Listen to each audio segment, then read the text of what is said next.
Hey everybody, Tino and myself, Tino Villaverde from All About Archery, and myself, Jim Ross, are going to hopefully say that you guys and gals should enjoy the heck out of this show. If you like to talk about either hunting with a bow or crossbowing, this show is for you because we do a lot of technical stuff, a lot of detail. We also talked a little bit about some fishing, so stick around. You guys and gals are going to enjoy this show.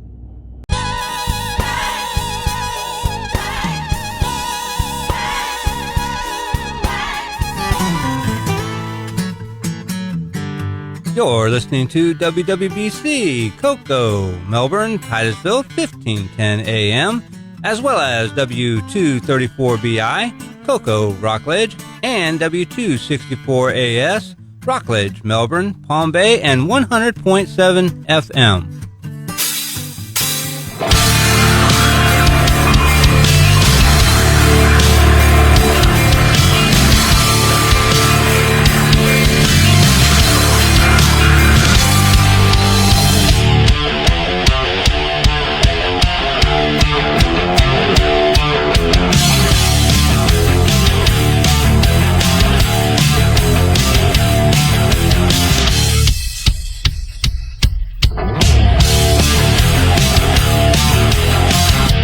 Hey gang, welcome. It's another edition of Catch a Memory Outdoors right here on WWBC 1510 AM. We appreciate you guys and gals tuning in every Saturday morning to see what's going on right here at the Space Coast when it comes to fishing and hunting. I'm your host, Captain Jim Ross, for the Catch a Memory Outdoor radio show, and we want to say thank you to those of you that are listening on the AM signal, and of course the FM signals are also going on right now, so you can go out there and you can check us out on 99.9, 94.7, and 100.7 FM.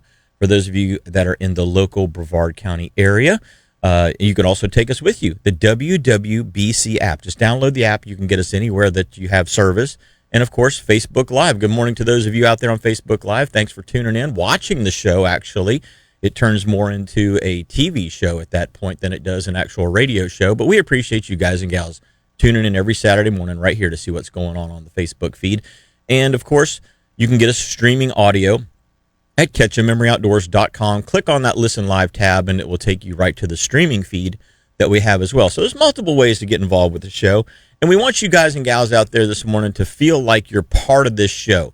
So there's two things that I'm going to do. One is put out the phone number so you guys can call in if you'd like to, 321-632-1000. That's 321-632-1000. You can get us right here at our studio in Cocoa, or you can also enjoy the Facebook feed and chime in, throw your questions out there on the Facebook feed, that sort of thing. So if you happen to be watching on Facebook this morning, welcome. Thank you once again. And if you will post up some questions, we'll try to answer some of those questions for you.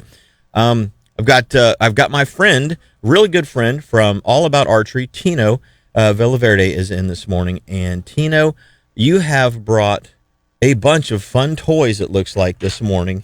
And it looks like you're getting ready to get in depth in talking about some matters when it comes to the archery world, because I'm seeing different types of arrows that you've brought in today. Obviously different types of bows. You've got a compound bow with you. You've also, now this is interesting, you've also got a crossbow with you this morning. This is the first time we've had you on the show where I've seen a crossbow come in with you. So there must be some relevance to this, because I know you're a big compound bow guy, but all of a sudden here we have a crossbow in the studio. And so it's going to be really interesting to see what it is that you're doing with this crossbow.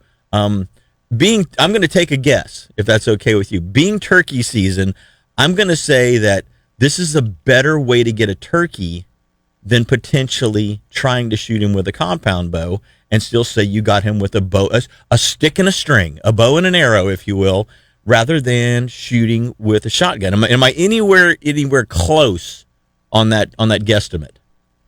Depending on the ability of the person, yes. But the reason I brought it in is because it's kind of become part of an archery shop work. And to me, it's not archery, but yes, when it comes to a turkey, you're better off having something that is definitely going to be a little faster, put you on the proper target within the turkey. Gotcha. Because turkeys are tough, and you don't want to miss a turkey to where you hit the breast. All you're hitting is a bunch of muscle. So that might make it easy also on people with disabilities or kids or somebody that is older and can no longer pull a bow for any reason. So there is an alternative without having to use a gun. Gotcha. So I have had a couple of different bows and crossbows, I should say. And the one that I currently have is an Excalibur.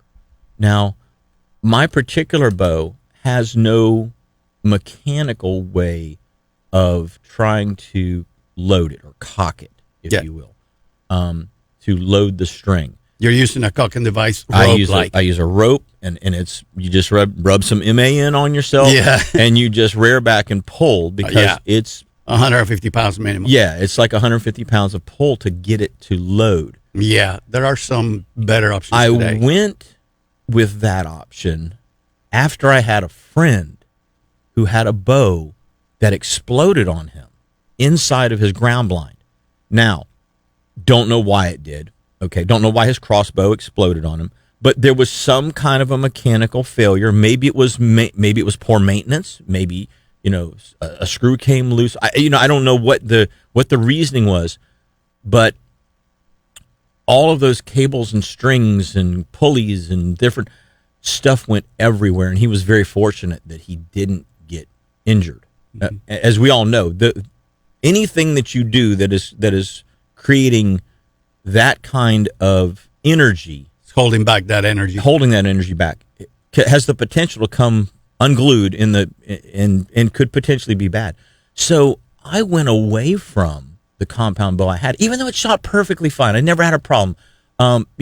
Made sure everything was just, every screw was tight. It was lubed properly. Just I went over and above to make sure. But I just, for whatever reason, I got an uneasy feeling about that particular bow. And not that it was the same kind my friend shot. It was just something inside of me said, you need to get rid of this bow. And so I went to the Excalibur because it has simple limbs and just it's two limbs and a string, and that's all it is. However, like I said, you got to rub some MAN on yourself to get this thing loaded. Like my wife can't load it. Like if she wanted to use the bow, impossible. She can't pull it. Some of my friends, I tell them we go practice shoot, and they go, "Man, I can't hardly get this thing to load." And I'm like, "Well, don't hurt yourself, So I'm guessing that the bow that you brought is going to probably alleviate that particular issue, because I don't think you would have brought it in here if it didn't. So, having said all that, Tino Villaverde from All About Archery is going to be my guest today. We're going to be talking about a variety of things. We're also going to talk a little bit about some fishing in just a little while because Tino likes to fish. And we're going to talk a little bit about what's gone on the lagoon this past week because we really haven't had a chance to get out offshore. But looks like we've got a lot to cover here because I'm seeing paper tuning. I'm seeing all kinds of things that you brought in this morning. So where do you want to start? Well, the thing about it is, it's been a while. Thanks for having me. First of all, I know it's been too long. It's been time flies. I have been busy as well, and I know you have too. I just want to give a shout out to our troops and pray for them. Thank you for the great work they're doing. Oh, absolutely. So back to this is the archery shop is not just compound bows or recurve bows. Yeah, there is crossbows involved. It is part of the business as well. And what you were describing there, probably a little bit of both, lack of maintenance, or if a cam hits the side of your blind, say if you're in a box, that can cause it to go off as well. Yeah. But being that they're holding that much energy, and especially something so radical as this shape and this new style crossbow here, this, as you can see, this goes from 9 inches from 11 inches to 6 inches to 9 inches in some of them. And these cables here are kind of thin, but they hold a lot of energy. The strings on these bows, they have to be changed once a year. No Once matter a what. year, yeah. This particular model, this is Raven R10. You possibly get away with 2 years, but you got to keep an eye on them. Well, the first thing that I notice is that what I was describing happened 10, 11 years ago. Yeah, Okay. I'm thinking that was maintenance because I don't know what brand it was, what model. I think it was a Barnett. Barnett, if I remember correctly. That's rare, But- that had to be maintenance. But the one thing that I'm noticing, this does not look anything like the bows. Yeah, this is what's going the on compound bows that I'm accustomed. The compound bows or crossbows that I'm accustomed to typically have a much wider stance to them. today. Yeah, those are. This is a very narrow, sleek-looking design. Like you say, That's the point. the unloaded version, It's about axle to 11. axle is 11. It's less than a foot. Yeah, Where even loaded, even cocked, then it becomes Our- really narrow. our bows back when I was shooting a compound style crossbow Right. was never even close to this narrow. No. And well, that's the evolution. That's Yeah. the evolution of the Things crossbow. get better as time goes on. Yeah, technologies, they're pushing a lot of boundaries. This guy has a very specific trigger also, and this thing can be shot to 100 yards Wow. and 100 yards with a bow and arrow. and get 3-inch groups. That's amazing. Yeah, and you know that's what I mean, that's almost gun accuracy. I'm saying. This became part of archery shops. I'm not going to call it archery, and they should have their own season. They shouldn't be involved in archery unless, as I said, youth, somebody that cannot pull a bow back, handicap, anything like that. That's fine, or have their own season. So, a question. Excuse me. You have what looks to me like this is like the super high performance version of what I was just describing. This doesn't really even, this is kind of like saying, okay, we've got a Toyota Camry or a Chevy Malibu or something like that we would drive on the street versus the same car that the NASCAR drivers are driving. They don't look anything alike, even though they're calling it the same thing, if you will. Right. Okay. Yeah, this has come the evolution on these guys are definitely different. For one thing, it does have what you see here is a crank and incorporates a carousel here that will go forward, catch the string, and then you place and it's ambidextrous. You place your crank on either side and crank it up, and you don't have to put what is that you call it? That lotion. Oh, some MAN. You don't need MAN. No with it. MAN needed. Your wife. I mean, you still have to. You're still holding a lot, and I don't know that I'll let my wife try it because it still takes some force, but it's definitely a lot easier. A lot of other people that otherwise would not be able to enjoy an archery style hunt Right. would not be able to Yeah. do that without these type of capabilities. Yeah, but it has to have its own season. This thing flies 425 feet per second. The scopes are even calibrated. So when you go and actually test it, it could be 425, 420, and you place your scope on according to speed. Really? Yeah, Okay. absolutely. And how do you know which is the correct one? Is it The owner's manual tells you Okay. what you're buying. okay? And it should be 425, but it could vary within 1 or 2, 3 yards per second. So Feet per that's second. that's literally 100 feet per second faster than a compound bow. Yeah. You see, yeah, 90 That's to 100. that thing's zipping along. It is zipping along. The trigger is very, very nice. You're not pulling a bad trigger, which gives you accuracy. This one here, believe it or not, I've just changed limbs on it, string stoppers, gone through the whole thing because of a lack of changing the strings when they're supposed to. If you notice here, like you get on your windshield. This is the next time these things should be strength change. Like changing the oil in your car, you get the little sticker. It's actually got a sticker on there to say this is when it needs to be changed. I put that in there every time I put new strings on. Nice. And it tells you, in this particular model, they are 10, they are 10X, they are 29X. They tend to hold on to the strings a little longer. But if you happen to have a 26 or the 570, I think it is, every year, if it looks perfect, bring it in, have the strings changed, or you will have a catastrophe. So as an example, you said you just changed the limbs and changed the cables and changed the string. Let me tell you why. Obviously, just like a car changes the oil, but what happens? I mean, what happens if a guy shoots this thing like 2,000 times off season?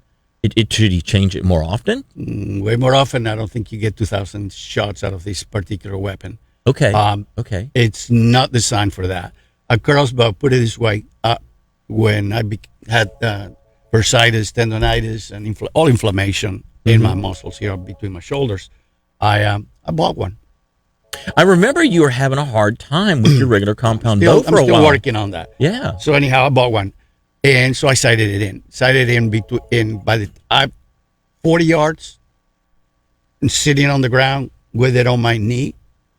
I was in a nickel. Oh, wow. To a quarter to a nickel at 40 yards. Because it has a scope on it. Yes. Just like a rifle would. Yeah. If you know how to shoot a gun, this is pretty much, you got to do the same thing. There's no kick, though. And very accurate. To me, is way too accurate. It's like cheating in my with it. It's like cheating. Yeah.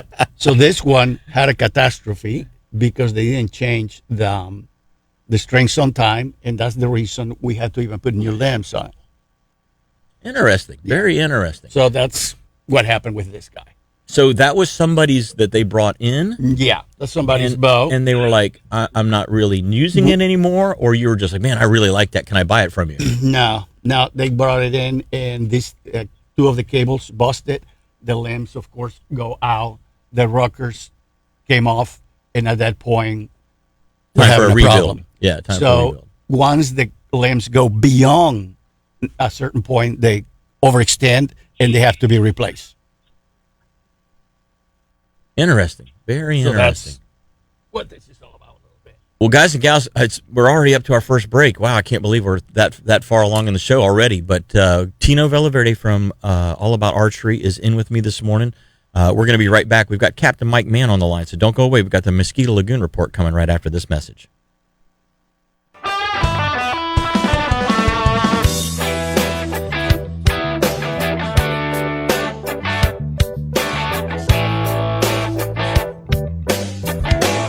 Assassin, the most trusted name in bass fishing lures, is now the top soft plastic lure brand for saltwater. Sea trout, tarpon, redfish, and snook hammer the Saltwater Assassin 4-inch sea shad. With its amazing swimming action, this lure sets the bar for swim bait designs.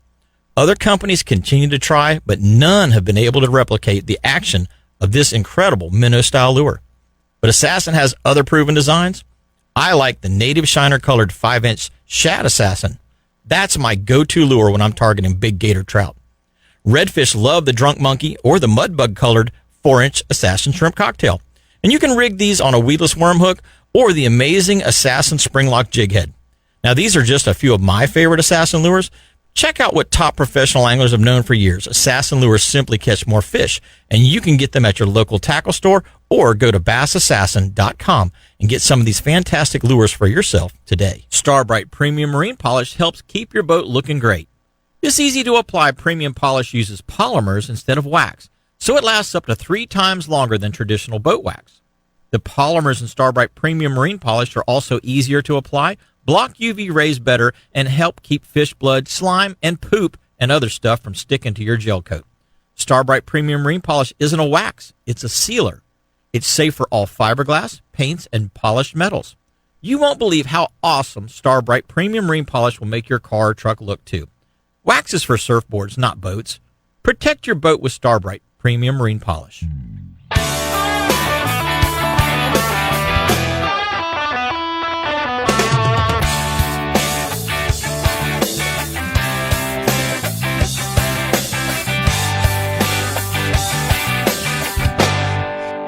All righty, we're back, gang. I'll tell you what, really appreciate you guys and gals tuning in every Saturday morning, and this segment of the show is brought to you by the guys and gals down at Strike Zone in Melbourne. If you haven't stopped in at Strike Zone, make sure you do. Get all the cool stuff you need for this spring, whether it's that last-minute cobia jig, because there's still some out there, or you want to get rigged up for those big gator trout that are starting to come up and down the lagoon system. We got a couple of them this week. We're going to talk about that a little later in the show.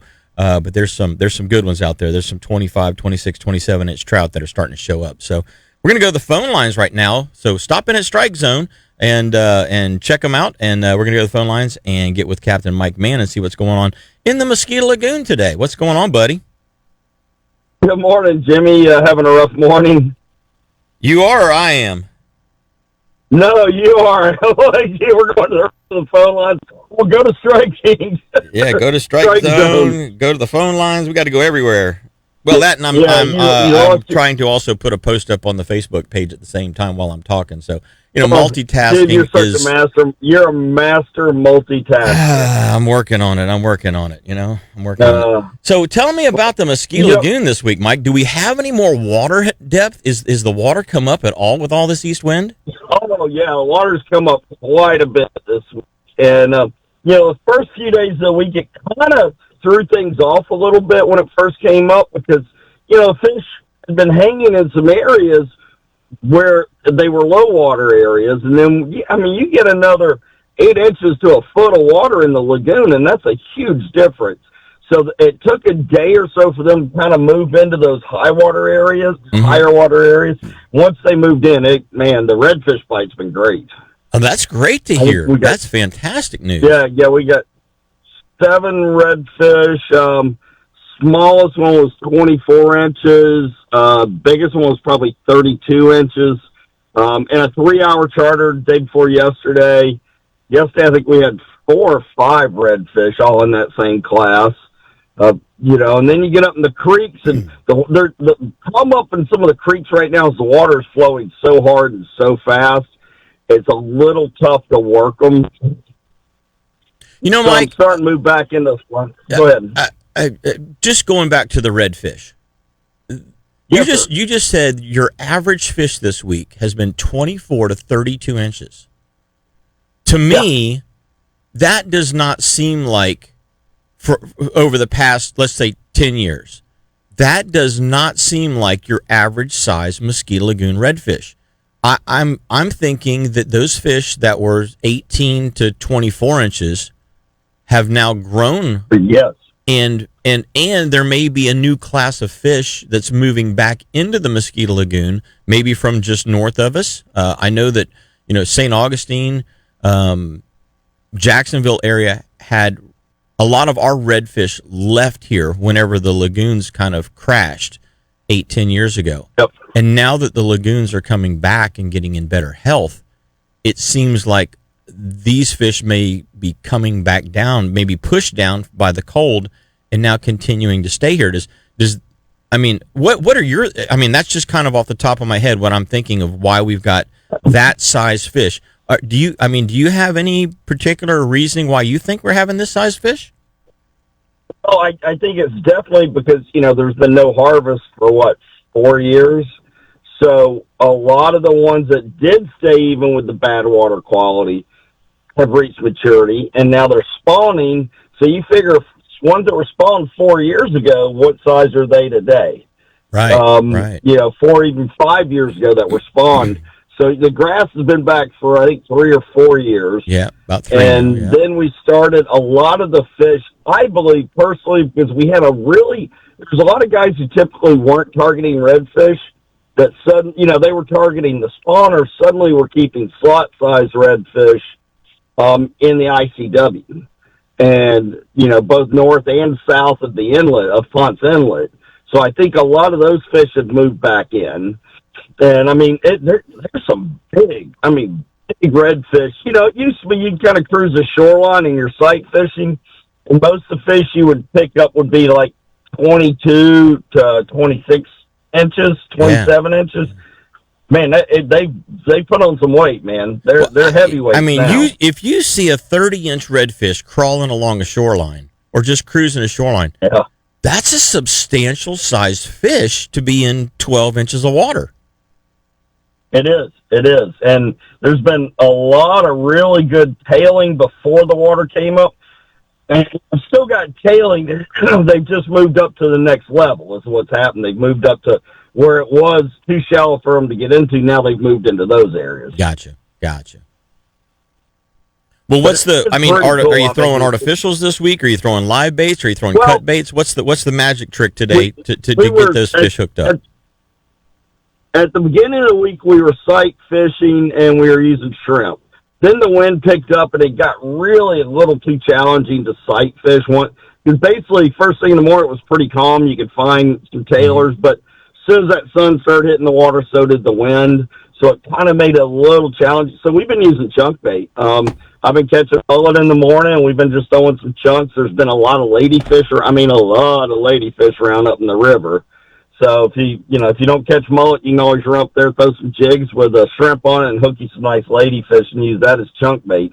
But it's been, sitting in one spot for an hour and catching six redfish on chunk without ever moving the boat. It's pretty good morning from what we were having years ago. That's cool. That's very cool.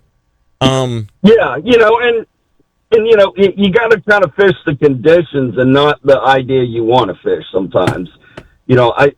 Ideally, I'd be out there with a fly guy or a guy who can pinpoint sight fish every day, but, unfortunately, the weather doesn't always dictate that being able to be done, nor do the client's abilities always dictate that's what you're doing. Yeah. So you gotta be adaptive. That's one thing about being a fishing guide is you can't pigeonhole yourself into I'm only sight fishing, I'm only fly fishing.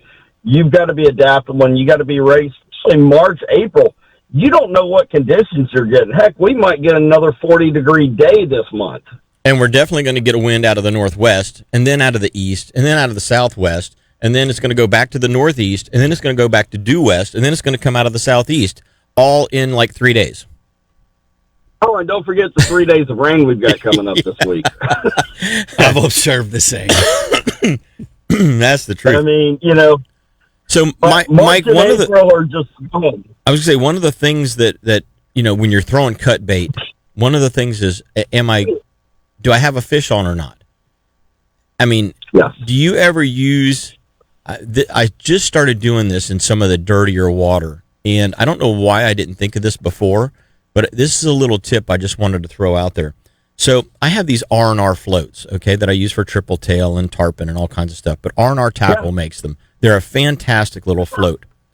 I started putting these floats on about a 10-foot lead, okay, slip bobber style, excuse me, and throwing my chunk bait out, and then the bobber will sit, it'll sit and just bob on the waves. Once the bait gets picked up, the bobber obviously starts moving. So it's an immediate indicator that even though you may not have seen the line come tight just yet, in those super dirty water scenarios, high wind scenarios, it's an indicator for my guys to say, hey, something's happening on the other end of the line. Yeah. And so it's kind of weird to be in 15 or 18 inches of water and be using a float with a piece of dead bait. But I can't believe how effective it has become. And so I've started doing that quite a bit in some of those dirtier water areas. That's a great idea. Yeah. So I use jig heads or circle hooks and split shot right now because I'm going back and forth between what we're doing. And my typical setup is a medium action rod, fast tip, 15-pound super slick, 1/8 ounce jig to even a 1/4 ounce on the really windy days. And what we're doing is we're pitching it out there into the sand holes, the sandy areas, and I'm having the guys reel it just till there's a little pressure, keeping that rod tip high. So as soon as they feel that first thump, they can drop it down. Now, you have to be careful with that because you can get some deep hooks if the guys aren't paying attention, and then you're cutting lines off. And, I took a jig out of a fish yesterday that was in I don't know how long it had been in there. It was already starting to rust, but it made it up to the front part of its mouth. Uh-huh. But typically what I tell the guys is, look, as soon as you get that first bump, drop your rod tip down about a foot and a half. When that goes tight, yank up and start reeling. Yeah. Yesterday they were biting a little bit slower. So we had to drop the rod tip down 3-4 foot, give them a little extra time, and everyone was hooked in the corner of the mouth. But perfect. I like the bobber thing. That's a pretty neat thing. So I'm using a small weight. You can either use a small split shot, or a medium sized split shot, or a small egg sinker, and then just wrap the egg sinker through 3 or 4 times so that it's static on the line and not sliding. Yep. So I've got my weight. And I've got my hook, my circle hook with my chunk, but then in line there's a slip sinker, or slip bobber, I should say. Just like if you were fishing in 10 feet of water and you wanted to fish your bait 8 feet down, but you can't have 8 feet of line out of the end of your rod with a bobber on it, so you have to have that slip bobber working for you. But I found that it's become a very effective way for me to keep my customers engaged in what's going on. Especially if the bite's slow, and the second they see it move to the side one way or the other, they know, hey, something's on, it's time to go. Yeah. So it's pretty cool. Yeah, pretty cool. We had I had one set of clients this morning, because a lot of times those redfish will up and they swim parallel. Yes. So if they're working down a bank, you feel the little tap, but you never feel them take it because they're going parallel till they get far enough down the bank that the line starts.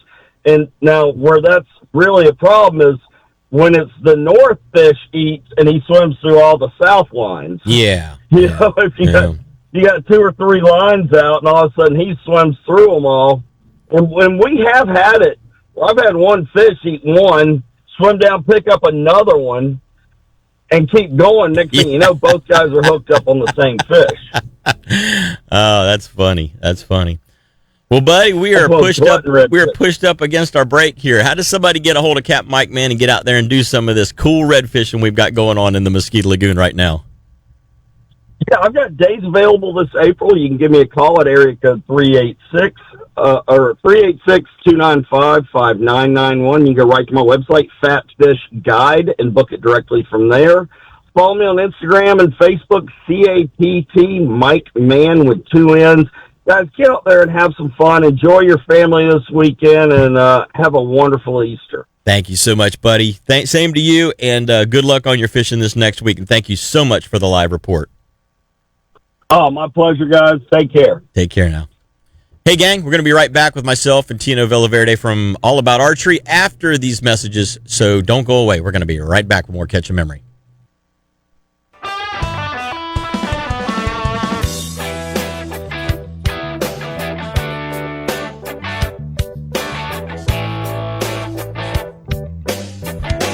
Grill's Seafood Deck and Tiki Bar is one of the Space Coast's most popular local hangouts.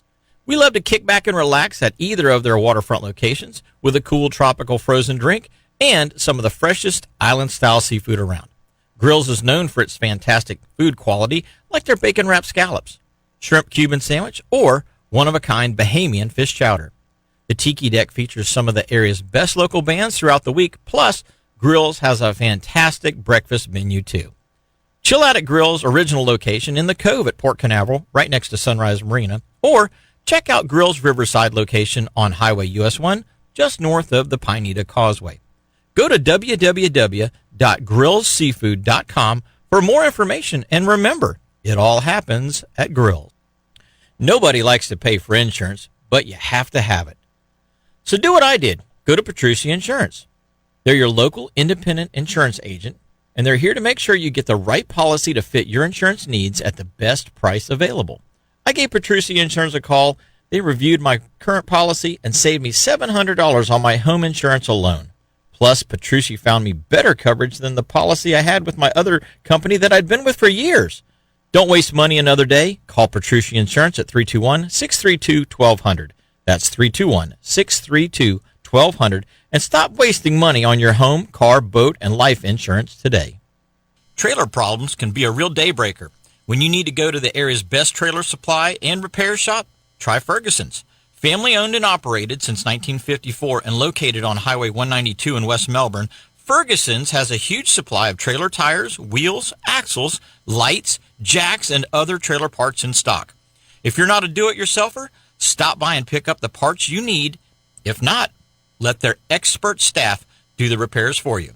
Ferguson's also installs electric brake controllers, trailer hitches, and goosenecks. They have a full line of automotive and marine interstate batteries, so if you need a trailer maintenance, repair part, or a new Continental boat trailer, go to the best trailer shop on the Space Coast, Ferguson's. Check them out at fergusonstrailersupply.com or call their shop at 321-723-5425.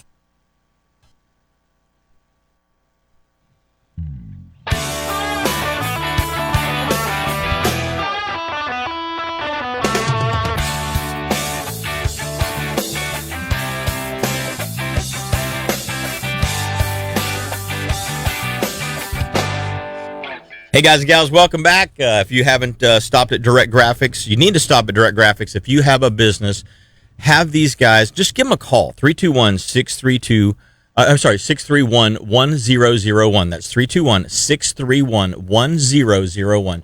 Give them a call, because if you have a business, they can help you get the word out about your business in so many different ways. They can help you make shirts for your business. They can help you make business cards for your business, yard signs, banners. If you do shows, they can help completely outfit your booth. They do a lot of different things. As an example, they make banners like our Catch a Memory Outdoor banner that's behind me here. For those of you that are actually watching on the Facebook feed, you can see, or if you go to the YouTube page, because we put this up on YouTube on basically on Thursday, you can see that they can make anything that you might need made to help promote your business. And so the guys and gals over at Direct Graphics do a fantastic job, and you need to stop in, have them help you, because they can definitely give your business a new look if you need it, or a makeover if you need it, or if you just need some additional work done to an existing design, they can make sure that they can take care of that for you. So stop in at Direct Graphics, tell them you heard about it right here on Catch a Memory Outdoors. We're going to continue talking with Tino. So Tino, we were talking about the Raven crossbows. Okay. Now, is this something that somebody can come to your shop and buy, or is this something you're just now working on? No, I tend to work on them quite often, but okay. I don't keep them in stock because you never know, but I can order them. People are not going to pay any more than they pay anywhere else. Gotcha. They're going to be the same. And usually within 3 to 4 days, we can order them to have them. Is there... There's a guy out there. There's a girl out there right now going, I'm kind of interested in this. Mm-hmm. If I can shoot out to 100 yards and have 3 and 4 inch groupings, and I can sit in a ground blind and have a hog come in, a turkey come in, a deer come in, whatever it happens to be. Yeah, 30 and 40 yards is nothing. Where I can effectively go back to bow hunting rather than gun hunting. I mean, you know what? Using the term, like the lingo. Using the term bow very loosely. Very loosely. Very loosely.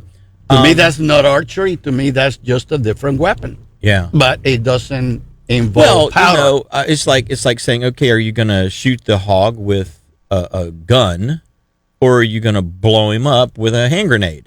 I mean, they both are going to do the job. Yeah. Properly placed, yeah. Yeah, properly placed. Well, not so much in the case of the hand grenade. I mean, just as long as you're close, you're good.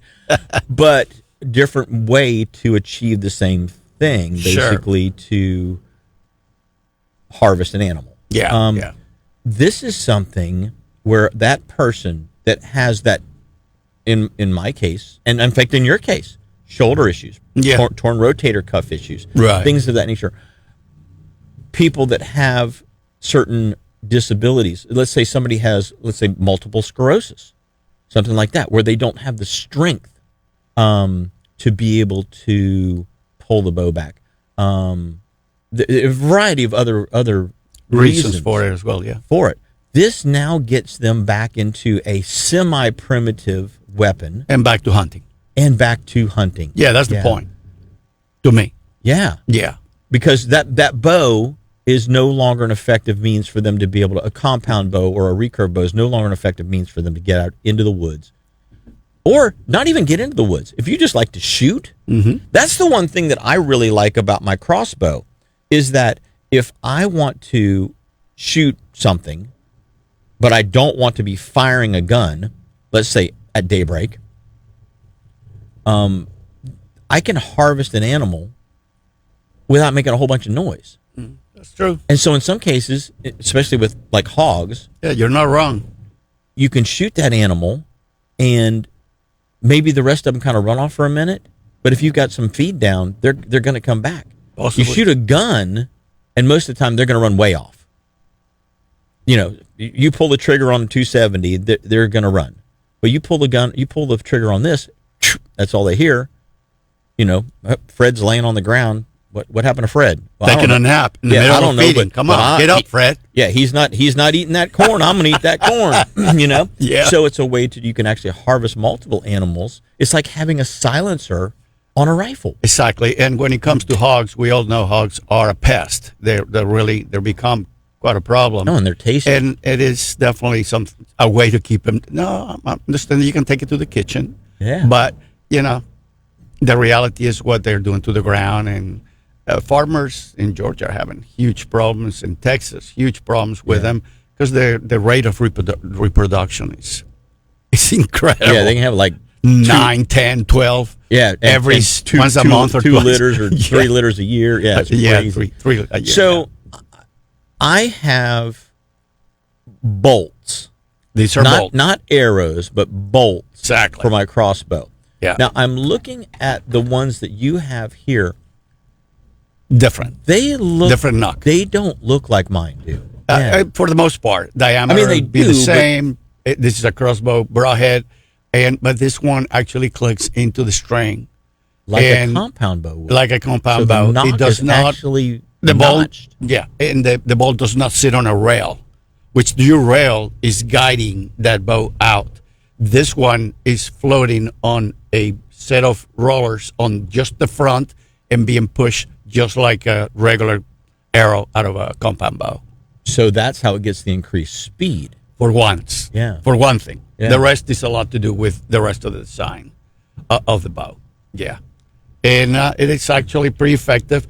You know, I don't consider this something that you can go to the range to go shoot and practice. Now, you go sight it in. Once it's done, because you're still loading it back and forth, especially yours. It's not a lot of fun to do it 20 times. No.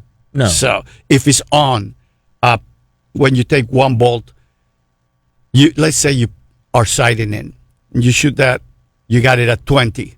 You don't throw a second bolt to the same place. No. You're gonna bust that first I one. found that out very quickly. Exactly. Yeah, don't shoot at the same spot. I sell more. Don't worry. Shoot in the same spot. Shoot in the same spot. I got you covered here, right? But yeah. I found that out very quickly because you will run the second one right up the back end of the first one. Incredibly accurate. Yeah. And if you know how to hold it, how to shoot like a gun, it will do it. Yeah. That's what I call it, cheating. But for those people that can't pull a compound bow, 100%, a great tool. here's a great option for you. Great And tool. that hand crank, obviously requires a little bit of effort. Yeah. But I mean, would you say a 12-year-old child? No. Son, a boy. No. 12-year-old boy? No, probably Maybe not. 15? There's just this one way of that it does give you quite an advantage. So you crank the first one, and at the end of the day, you're still going to hunt the next day after that. You can uncrank it, and the bow does not stay loaded. So now the carriage that grabs the string goes down, stays on it, but the tension is off of the bow. Next day, you hunt. Let's say you didn't see anything. You didn't kill, but you're getting ready to go home. At that point, I recommend to everybody, shoot it. Shoot it at a target and get that bolt out. So the cartridge, the carriage is off the string. Because if for some reason you neglected changing the strings, that creates kind of a problem when you have to come back with the bow to change the strings. Now we have to mess with that carriage because I can slip the string right out of it, but it stays locked. Gotcha. And you can you're going to try to catch the string again with brand new strings, and you have to now start messing with that to open it manually manipulate. Yeah, so the best thing is just to string catch. Yeah. Okay. When you're done with a hunt and you're going home, shoot it. But in between hunts, you don't have to. So I have a bolt that is specifically designed as a decocking bolt. Yeah. And I just shoot it at the ground. Right. Well, you can do that. Yeah, you can carry a bolt just for that. It's got a big, heavy, fat head on it. And I just shoot it at the ground. Decocking bolt. You could shoot it at a target too, but I just shoot it at the ground. It goes thunk into the ground, and you just go pick it up, and you're completely unloaded at that point. That is fine. If you're in public land, it's probably quite conducive. But if you have a camp or something, you should have a target. Yes, most definitely. Anyhow. Well, anything else you want to finish up with in the next segment on crossbows? I think we got that. Pretty much covered it. It's a lot of work. What's that? We've pretty much covered it, though. Cover the crossbow. So topic. Anybody that doesn't have the ability to pull a compound bow, this is an option that you don't have to jump straight to a gun. You can still hunt very silently, but very effectively out to 100 yards now. Well, I wouldn't shoot an animal at 100 yards regardless, but I have friends have done it at 80. Okay, gotcha. Which is still ridiculous. 80 yards with a bow and arrow. You're looking at that animal here in Florida. It looks like, he's a little small. I'm a target. Well, guys and gals, we're going to be right back with a whole lot more Catch 'em Memory right after these messages, so don't go away.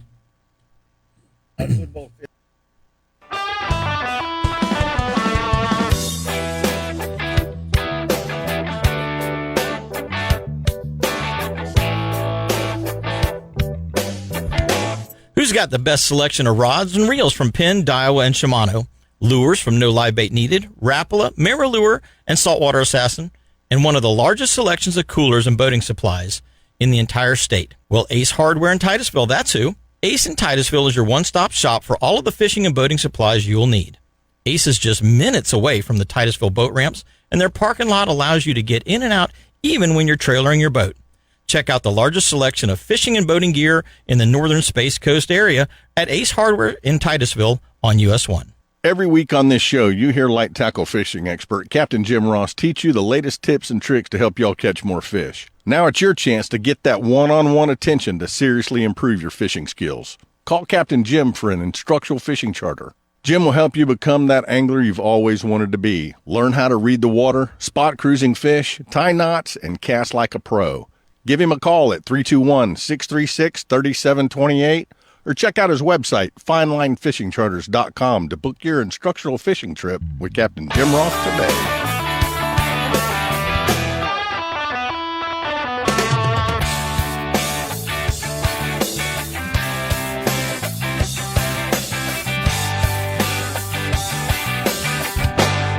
What I'm really going to talk about. Well, guys and gals, we're going to talk about a little bit more compound archery here in this next segment of the show, but we're going to let you know that this segment of the show is brought to you by Engel Coolers. So don't forget to get your Engel products whenever you're headed to the woods or headed to the beach, because Engel makes a whole lot of great stuff. Just go to engelcoolers.com and you can check them out. So we're here with Tino Villaverde from All About Archery, and we are looking now at a compound bow, and our producer, Paul, just asked a question. How do you know where to shoot at 80 yards versus 100 yards? And so this may be jumping the gun a little bit, but you explained it very, very quickly to him. Yeah. You don't have to hold You don't compensate for it. You don't compensate with the arrow. No, with you the type adjust of the sight that to you it. have. Okay. And for that, part of the equipment when it comes to compound archery is a rangefinder. Because guessing, well, some people are really good, especially if they play football. They understand yards real well. I got to have a rangefinder. Once you figure out the yardage, you just set your sight to the yardage, then you shoot. So the typical old school 3-pin, 4-pin, 5-pin sight is a good sight still. But when you're talking about outside of 40 or 50 yards, now you really need something that's much, much more accurate. And these new style... This is the driver from True Ball, and it's almost adjustable. It's almost like a scope in the fact that it has like a BDC style reticle, if you will, kinda, where you can judge yardage on the fly. With this, you just simply roll the wheel to the exact yardage that you want to hit at. Exactly. And you never have to do anything else other than For that. which you have to have a rangefinder to know Yeah. exactly what that is. Because if it's Indeed. 87 yards and you want to hit it, well, nobody's guessing 87 yards. Right. You might guess 80, you might guess 90, but nobody's going, oh, it's 87 yards exactly. Yeah. Rangefinder, boop, 87 yards. You dial the wheel to 87 yards on the sight Yes. and If let properly sight in, let it go. 100%. Yeah. Well, takes Send a it. lot more steadiness Yeah. to hold at that yardage. Well, then you well- gotta compensate for the wind. It's just like a bullet. That's Yeah. experience Yeah. now. You're talking about experience. Yeah. Because there's tournaments in which we don't have a choice of the weather. What happened is happened, and you just either know what to do. Sometimes all you have to do is lean your bow, the cam, into the wind a little bit, and that drives it where it needs Yeah. to go. But that is, we're talking experience now. Yes. Yeah. The average hunter doesn't have to deal with that. Well, and the average hunter is also not trying to take an 80-yard shot. That's more you're shooting at a foam target. Well, in a competition type. In scenario. Florida, yes. Georgia, yes, for the most part. But if you go to the Midwest, if you go to Utah after mule deer, there's nothing to take a shot at 70 and 80 yards. Really? And I will take it. It's Well, a bigger deer. I've first of all. seen you shoot. Okay, I'm not necessarily convinced I can hit that properly without a whole lot of practice between now and whenever That's I go. what I coach. But I've seen you shoot. I was just explaining on the break. So Tino up at his place up in North Florida has this foam deer sitting kind of partially in the trees and partially out of the trees. It looks like a buck that would be standing there kind of surveying a It's field. about Delta Mackenzie. Yeah, looking for a doe or just looking around to see what's going on around him. But it's partially shielded by a palmetto tree or some kind of a bush on the front side of him. Watch so you Merrill. can't really see him all that good. And Tino's like, I can hit that target way over there. We're shooting at 30, 40 yards, okay? And we're hitting our target. He says, I can shoot that target where I'm like, I got to see this, right? Because I'm kind of going, he's going to be lucky if he hits foam. He might hit it in the butt. He might hit it in the antler. I don't know where, but he dials his sight in, stands there, lets that thing, sends it, as the military guys say, send it. It's ready to send it. Sends it, and he is in the kill zone at, I don't know, how far is that target? It's got That to be was 80 66 yards. yards. Okay, so only 66 yards. Yeah. Partially covered up, and he still hits it in the kill zone. All right, so that's experience, and I do coach. Don't worry. And at the bottom, at the end of the day, you do have to practice. And once you know that your sight is properly sighted in, and you have the proper tape on it, you got to hold a little more. You definitely do, but you can get there. No Yeah, problem. yeah. And if you practice that 80, 100, then 50 yards starts to look like a give me shot. Yeah. But And 30 yards. targets are targets. 30 yards is like, oh, that's dead. It's in the freezer already. Well, you got to be careful not to get complacent then. It's already in the freezer Yeah, at 30 yards. Lots of deer escape because of that.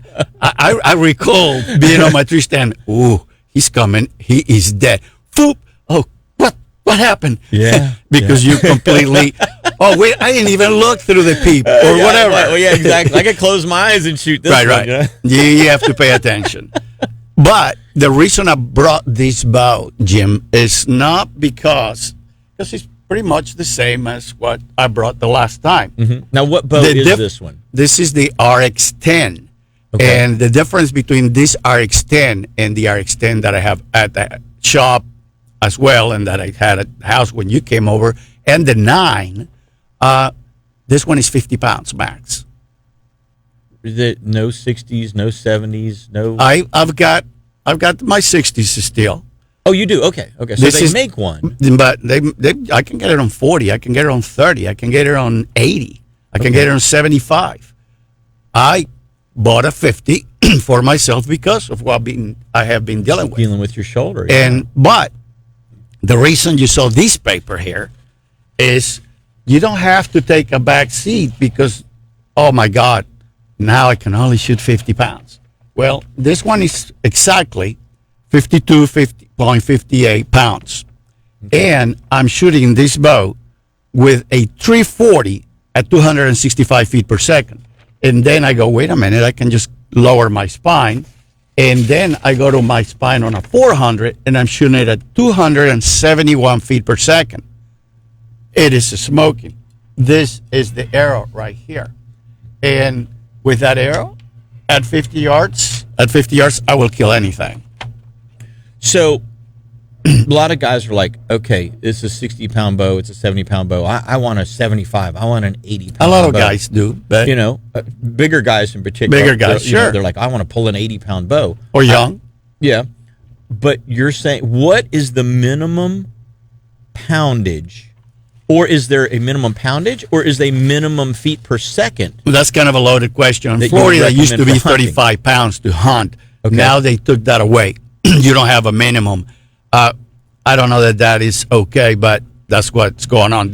So, in your experience as a lifelong bow hunter and a archery shop tuner, yeah, what would you say is the minimum that you can get away with for hunting?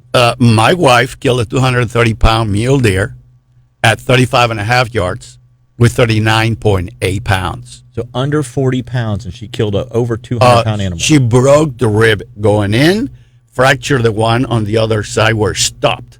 It went 60 yards and piled up. Wow. She knew. Wow. Ladies tend to shoot better than men because they pay attention. Well, 100%. we get squirrel brain sometimes. We do. I mean, yeah. It's just a guy thing, I get guess. squirrel brain. So anyhow, there's many ways to skin this cat. That's what I'm trying to prove here.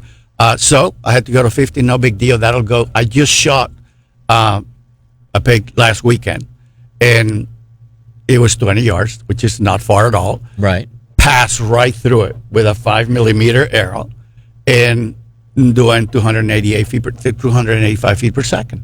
It went in front the shoulder, exit on the opposite side behind the shoulder. Yeah, I saw that video, and you can actually watch the arrow go through the animal in that video that you posted. If you go to YouTube, you can see it also in slow motion. Yeah. But anyhow, yeah, absolutely. There's many ways you can set them up. So what do?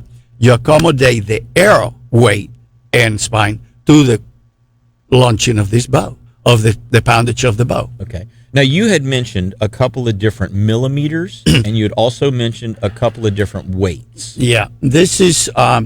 you are using 5-millimeter arrows. Yes. You're using the full metal jacket, and you're using also a gold tip, I think. Yes. And carbon. Yes. So you got one that is aluminum outside, carbon core inside. I think I gave you some. Yes, you did. Okay. Yeah. But you had already carbon arrows. Yes. The 6-millimeter.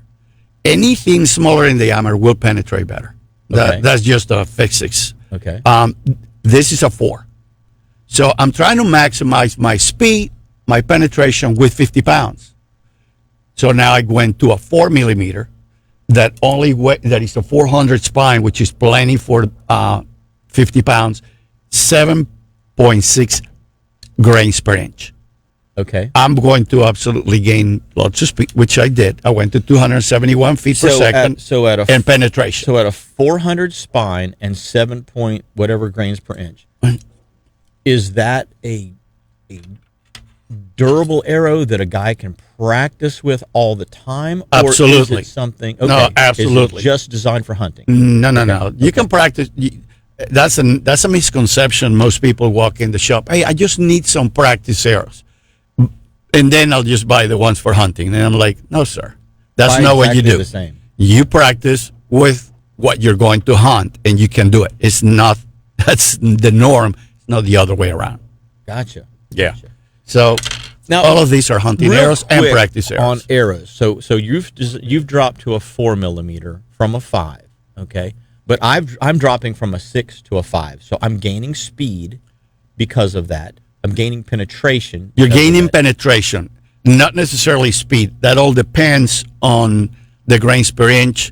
We can put you in even faster. Like this is another full metal jacket. It's built almost, looks the same other than the color, but it's lighter. So this will fly, the same spine will fly faster because it's lighter. Lighter, okay. So there's lots of combinations that we can play with to achieve whatever somebody's shooting. Well, and so obviously a little bit of work on their part saying, hey, I want to shoot this particular type of animal. I'm typically shooting at this particular yardage. Right. And I want to shoot this poundage of bow. When they come in, they need to know those things, and then we'll finish up with the question after the top of the hour break, so that when they come to you, you now have an idea of what it is that they need to achieve what they're trying to achieve. Yes. Guys and gals, we're going to take our top of the hour break. We're going to be right back. We got a whole nother hour catching memory outdoors. Don't go away. Tino and myself will be right back after these messages.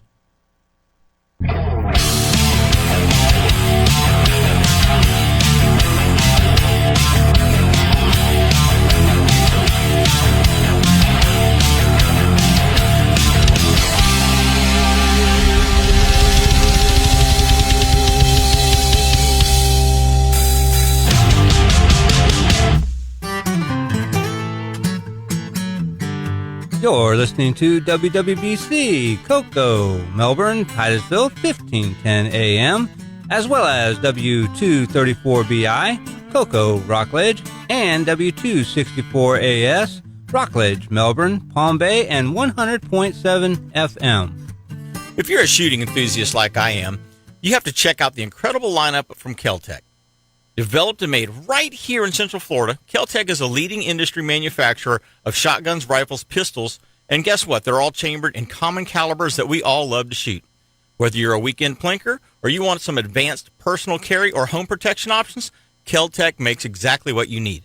Find a dealer near you or check out the entire line of Kel-Tec weapons, accessories, and apparel by going to keltecweapons.com. Your boat's upholstery looked great when it was new, but over time it gets dingy and stained. Starbright has the perfect combination for your problem. Starbright Ultimate Vinyl Cleaner and Ultimate Vinyl Guard. Starbright's Ultimate Vinyl Cleaner won't dry or fade your vinyl. It has powerful cleaning agents that blast away fish blood, grease, road grime, and more without harmful chemicals that ruin your boat's vinyl. Starbright's Ultimate Vinyl Guard is like a sunblock for your boat's vinyl cushions. It restores moisture and shine to sun-bleached vinyl without being slippery. Plus, it blocks harmful UV rays and helps keep your vinyl cleaner longer. Starbright Ultimate Vinyl Guard is great for plastic, rubber, and leather, too. It's ideal protectant for trucks and cars as well. Use Ultimate Vinyl Guard on your car or truck dashboard, seats, and door panels. Heck, you can even use it on the sidewalls of your truck or trailer tires. Starbright Ultimate Vinyl Guard makes all your stuff look great. Batten down the hatches. We've got another great hour with Captain Jim Ross and this week's special guest starting right now.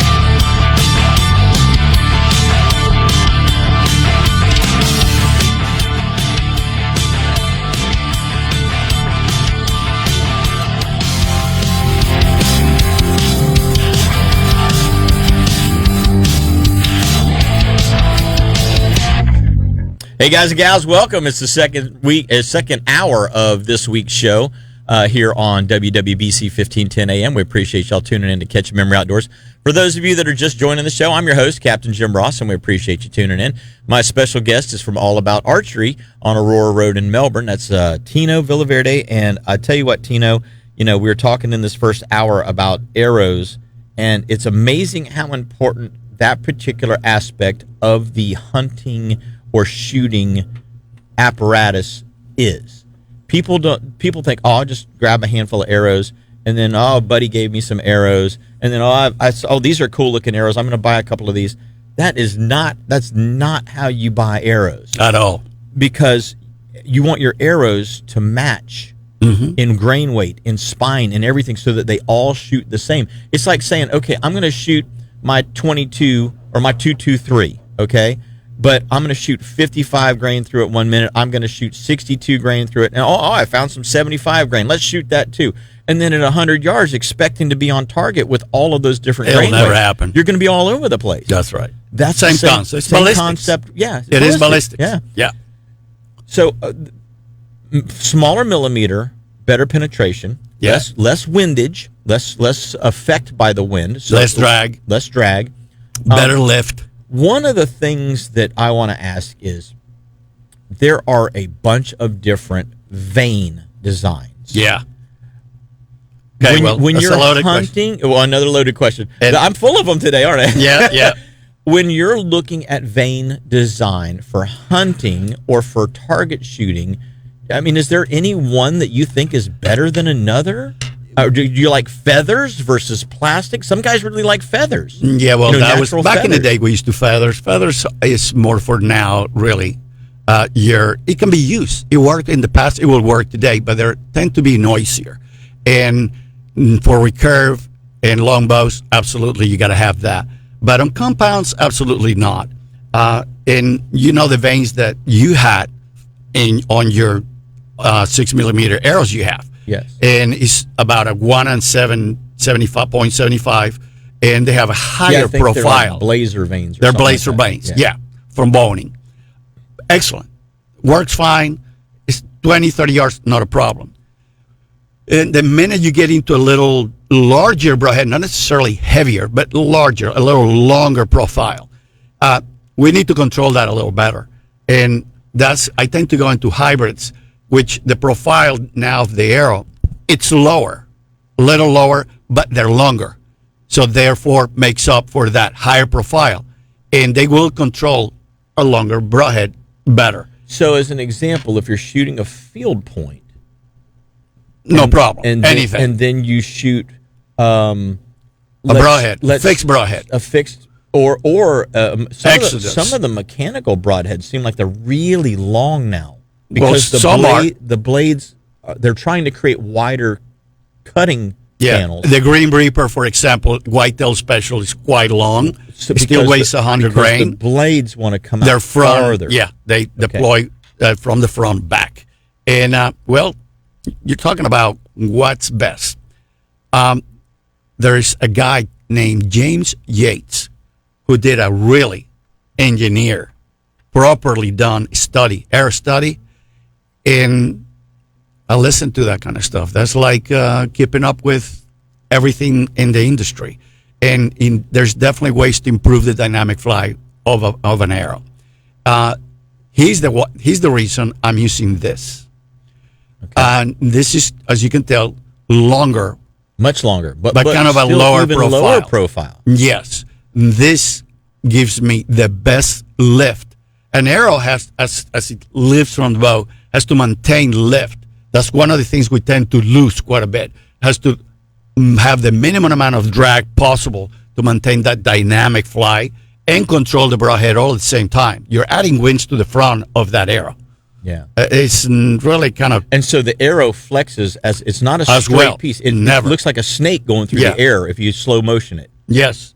So turns out that this right here, after all the study was done for months and months, this design tends to be what does just that. Perform the best. The quietest, the best lift, the best control over the broadhead. And I'm not going to say that it is drastic, but it is the best. So even if it is by a few fractions. So being that I know, work with them and do it every day, that's why I chose this. And so I'm going to keep that. So my boning blazer veins are about just less than 2 inches. These look like they're at least 3 inches long. Yeah, 2.75. Okay. So Yeah. so almost a full inch longer. Yes. But now, as far as the height, 0.5. Much lower. It's yes. a half an inch, say, instead of maybe 3/4 of an inch. Exactly. Yes. So? Somewhere in there. Gotcha. Yes. One thing gives, one thing recoups. It is all a matter of trying. And when you're talking about lift, so an airplane to fly needs lift. Exactly. So the wing is designed in a certain way to create Same enough thing. lift Same principle. to lift the amount of weight that plane is designed to carry. That's right. At certain Same speeds. thing with an arrow. Yes. Same thing with an arrow. Same thing with an arrow. Interesting. And some veins will do it better than others. Interesting. Yeah. So, that just being in the industry, something that I study, look into, and try to apply when I can. Because I like to shoot a little longer. Well, and so distances. because you're only shooting 50 pounds Well, versus that's 60 or 70. That's just this bow. I still shoot 60. Well, you're creating for the 50-pound draw weight on this bow. The proper You're arrow. creating the perfect scenario to get the best speed, the flattest trajectory, Yes. the most stable arrow, it's not wobbling around all over the place, to hit the target exactly where you want it to hit. Well, not just that. I also trying to preserve kinetic energy. That's the whole point of doing doing this, because if I have a perfectly flying projectile, it will get there with more energy. And I want to preserve that for hunting. Because that kinetic energy is what creates penetration. Exactly. You still have to hit the spot. Knockdown power, if you will. Yeah, well, I'm not going to call it knockdown power. I would rather call it pass-through power. Pass-through power. Yeah. And anything, but you still have to hit the right place. So arrow, no bow, no equipment is going to make you a better archer. Don't go down this rabbit hole. Group. Grab your bow, learn to group, learn to hit exactly what you're aiming at. Because it is bad enough when you go to the field and now you get buck fever, and if you're on spot and stock, the footing is not perfect. All of that comes into play. So the important part is to learn to shoot your equipment, trying to become the guy who is playing with the arrows and thinking the arrow is going to give him better penetration, therefore I'm going to use this arrow. That just waste a lot of time. Yeah. We already figured that out. That's done. You just come in. This is what I want to do. This is what you need. Perfect. It's that simple. Perfect. It's that simple. Some folks like to tinker. I understand that. More power to them. Just know that you have 1, 2, maybe 3 bows.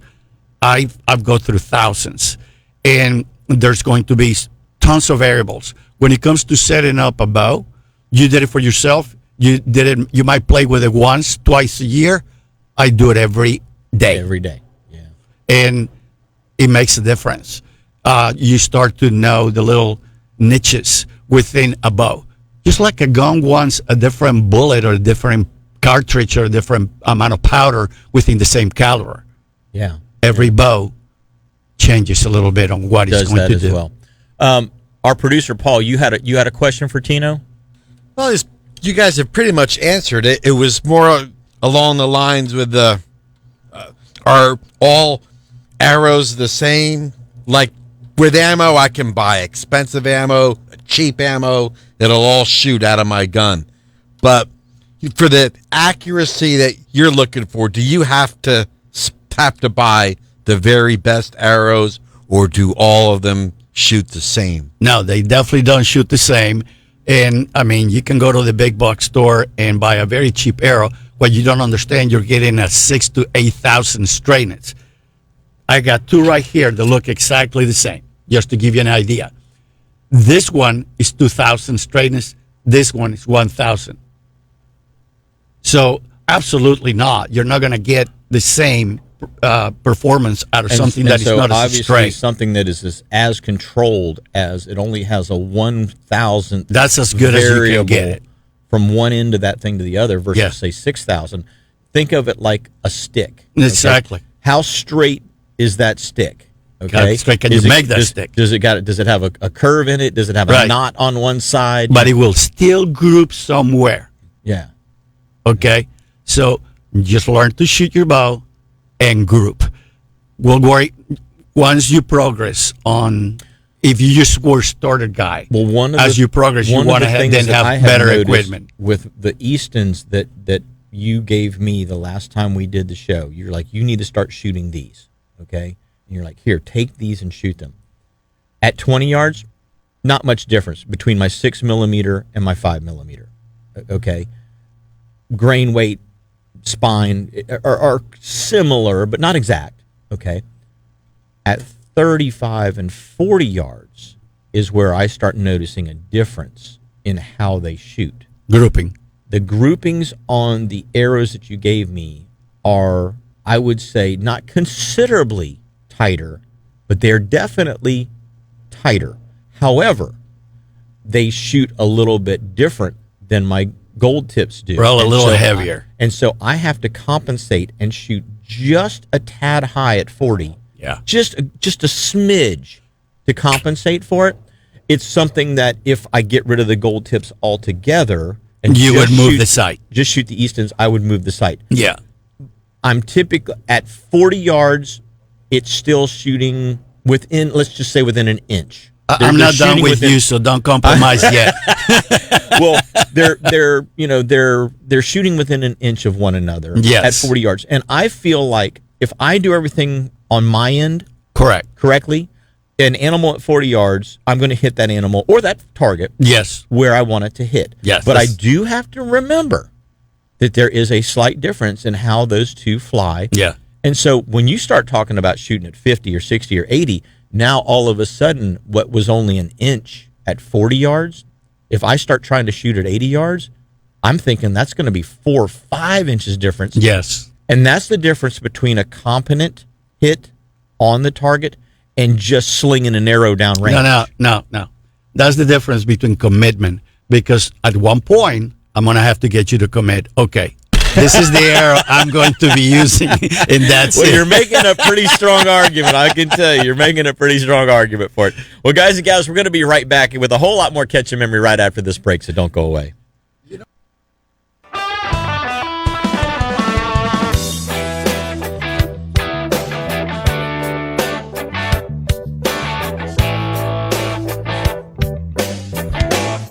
Greasy smears, fish blood, dirty footprints, and spilled food all create a mess on your boat's deck. Here's a fast and easy solution to clean them. Starbright Ultimate Extreme Clean. Just spray it on the spot, hit it with a deck brush, and rinse it off. Dirty vinyl cushions, greasy drips around your outboard, even those suspicious stains your fishing buddy always seems to leave behind, don't stand a chance when you squirt a little Ultimate Extreme Clean on them. Starbright Ultimate Extreme Clean works great to clean your grill and around the house. You can use it on your truck or lawnmower. It gets greasy stains out of clothing too. Just spray it on any greasy spot, give it a light rub, and they'll look like new again. Make sure you pick up some Starbright Ultimate Extreme Clean and lose those greasy stains today. If you listen to this show, you know Captain Jim Ross is one of the top light tackle charter fishing captains here in Florida.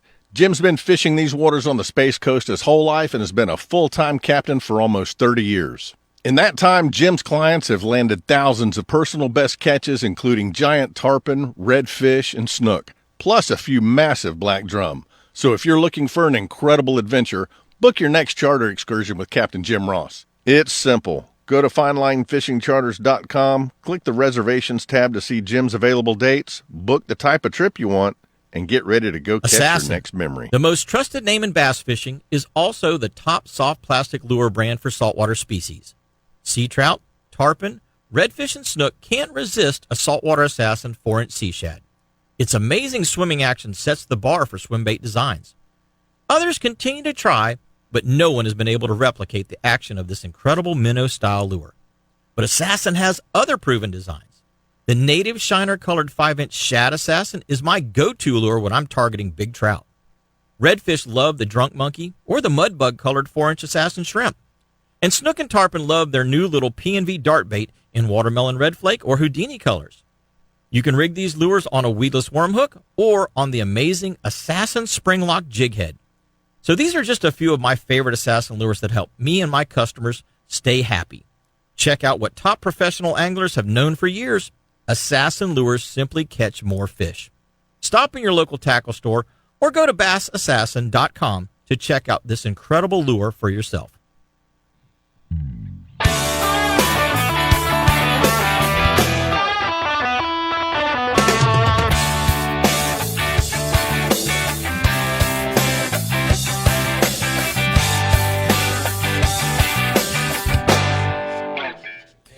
Hey guys and gals, welcome back. We appreciate you tuning in every Saturday right here to Catch a Memory Outdoors. This segment of the show is brought to you by Patricia Insurance, and I'm so glad that I've been telling you guys and gals about Patricia Insurance for these years, because I've had so many people come up to me now and say, man, that phone call was worth it. I saved so much money, and they found me a better policy in many cases than what I previously had.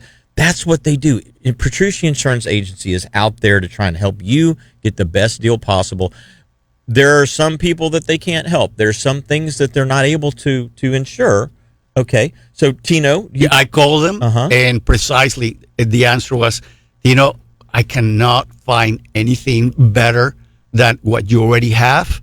Otherwise, we love your business, and I was very thankful. That's exactly what they told me. Yeah. Very nice folks. So so now you know you got the best one that you can get because they looked around and they said, hey, stick with what you got because it's better than what we can provide. That's exactly what they told me. That's the great part about this is that you find out for sure whether or not you're getting ripped off. Yeah. I feel like you're always getting ripped off from the insurance company. That's just me. But you feel now you know, hey, this I'm doing as good as I can do to cover what I need to get covered. And they confirm. And that's what they do.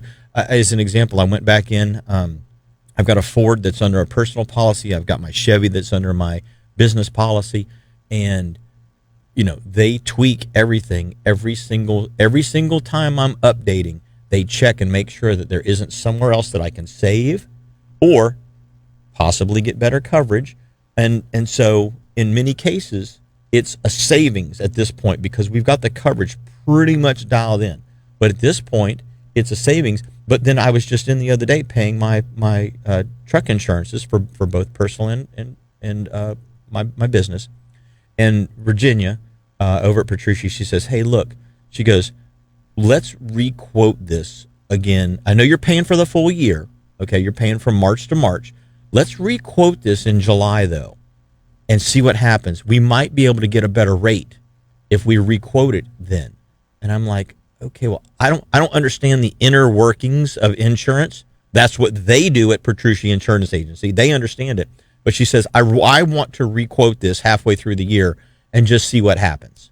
Nice proactive work. Exactly. I didn't even have to make the phone call. Now that I'm a client of or a customer of Petrucci Insurance Agency, they go out of their way to try to make sure that you are. They're earning their money for sure. That's what I want. That's what anybody should. So give them a call 632-1200. That's 321-632-1200. Give them a call. Ask them if they can do a rate check for you. And I'm telling you, more cases than not, they're going to be able to help you out and get you a better deal than what you've currently got. So that's what they do. I love them for it. And so I want to say thank you so much to those people over there at Petrucci Insurance. And thank you for sponsoring this segment of the show. You know what? Before we go any farther, let's do the fishing and boating conditions real quick. Let's do it. There are those people that may be loading up and heading out to the water right now. Today we've got southeast at 10 to 15 now. It's going to pick up 15 to 20 by this afternoon. So get out there before afternoon if you can. Seas are not looking great. 4 to 6 feet with a dominant period of 6 to 8 seconds. And the Ponce buoy right now, 73 degrees, 5 foot at 9 seconds. Not fun. 4 Mile buoy out of Canaveral, 73 degrees also. 4 feet at 6 seconds. Even less fun. 20 Mile buoy out of Canaveral, 74 degrees, 6 feet at 9 seconds. Still not much fun. And then the 6 Mile buoy out of Fort Pierce, 75 degree water temp and 5 feet at 6 seconds, which is ridiculous. To try to run a boat through. It's just a beating. That's just a butt kicking is all that is. Western edge of the Gulf Stream for when the winds do lay back down, 44 miles out of Ponce, 30 out of Canaveral, 24 out of Sebastian. Surf temps 68 degrees at Ponce, 73 at Canaveral, 74 at Sebastian, and the tides look like this. High tide this morning 9:58 a.m., a low at 3:55 p.m., and a high again this evening at 10:24 p.m. at Port Canaveral, and then at Sebastian 9:58 a.m., the low at 4:16 p.m., and the high again this evening at 10:30 p.m. So lunar tables, which are the best times to get out there and hunt and fish, presented by, I wonder who that's presented by. Maybe All About Archery? Fish only. Lunar tables. Well, the major for today is from 1:15 to 3:15, so the middle of the day looks like it's a pretty good time to get out. Hunt. Yep. And then the minor at 7:19 to 9:19 this evening. So right at dusk and just after dark, you're going to have a minor going on. So hopefully you guys and gals can take advantage of that. Couple of other things. Actually, I'll get to this in the next break. We got that out of the way.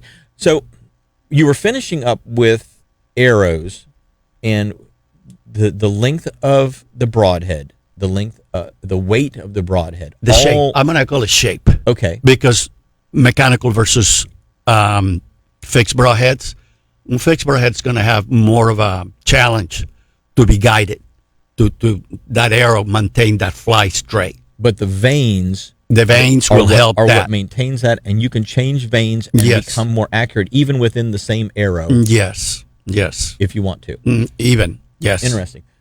You had your paper tuning Yeah, piece here. this was a lot of testing, different things that I was trying out because I did not want to, but since what I'm having issues with, I wanted to just go to a little lower. So you dropped from a 60-pound bow to a 50. to a 50-pound bow because Yeah. you're having shoulder issues and some Yeah. nerves and things like that are bothering you. Yeah, bursitis and tendonitis. But this looks identical to your other bow. 100%. It's just a different limb, Is that it thinner? a thinner limb. Yeah, it's 50 So pounds. it's instead not of- as hard It turned out to to be pull back. 52.58 pounds, Okay. and I'm fine with that. I can But work with versus that. 60, you're 8 pounds. You're 8 pounds less, 7.5 pounds less. Yeah, of which draw my weight. bow is at 61.3 or something like that as well, and the other one's 61.6. With what grain weight are you shooting? 100 grain always on the 100 front. grain head, and then what grain weight Well, per inch on Okay, the arrow? that is, on these particular arrows, I'm doing a 4 millimeter, 7.6 grains per inch on a 400 spine. Okay. Now I've got a full metal jacket, which is 5 millimeters, so just because of more material along, is 9 grains per inch, 400 spine as well. Okay. You have a 5 millimeter full metal jacket as well, but yours is a little heavier because it is the original full metal jacket. Mm-hmm. Like everything, pros and cons, this is going to be faster, but I don't think I want to shoot this thing at beyond 60 yards.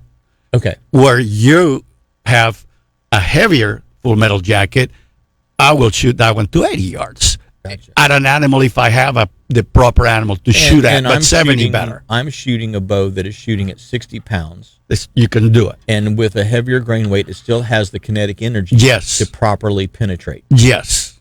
Now, I'm looking at your paper tuning, Yes. and one of the things that people may not totally understand about paper tuning, I kind of look at it as the caster and camber on the front end of your vehicle. If your front end alignment is out, if the camber's wrong, the caster's wrong on it, you're not going to get You're pushing the tires, you're not rolling the you're tires. not rolling them. They're cocked funny. Yeah, you're and pushing. so you're pushing them, and they wear out faster. Right. Same thing happens with the bow and arrow. In a way. Without paper tuning, you're trying to shove the arrow sideways, if you will, through the air versus straight through the air. Exactly. And it will group somewhere, and you might think you've done it because you can group in the same place. Well, that's wonderful because you are grouping, but you can be losing a lot of kinetic energy if that arrow is not being pushed straight from behind, launch to where recovery is microseconds versus, my God, that arrow trying to come back that you launched it tail left or tail right to finally go straight. All the kinetic energy gets lost in flight before it hits an animal. That's not conducive for ethical hunting. So think of it like this, gang. As kids, and I still do it because I consider myself to be like 12 in my mind. Me too. You're driving down the road, okay? You got the window down, and you got your hand out the window, and you're making your hand act like an airplane wing, and you're flying. With There's your arrow. That's your arrow. Yes. And you know that if you're going, you push your fingertips upwards, A you can certain feel angle. that additional pressure, or you Yes. put your fingertips downward, and it wants to shove your hand downward in the wind as you're driving along. Exactly. But when you're perfectly flat, it has the least amount of resistance, and and your hand goes the best through the air. That's the same Concept. analogy as you would use with an arrow. Sure. Pretty close. And the bottom line is you want that flight to be right off the bat once that string launches that arrow out of that bow to be as straight as possible on the proper angle to the arrow is just flying straight out, not having to recover, the least amount of recover. The vanes are going to do a lot of that. Some folks like to put a lot of helical. Well, you just slow that tremendously. You don't want to have no helical at all, but you want to have at least a 1%, 2%. And that is going to give you enough guidance or control of that arrow on the spin to control just about any broadhead.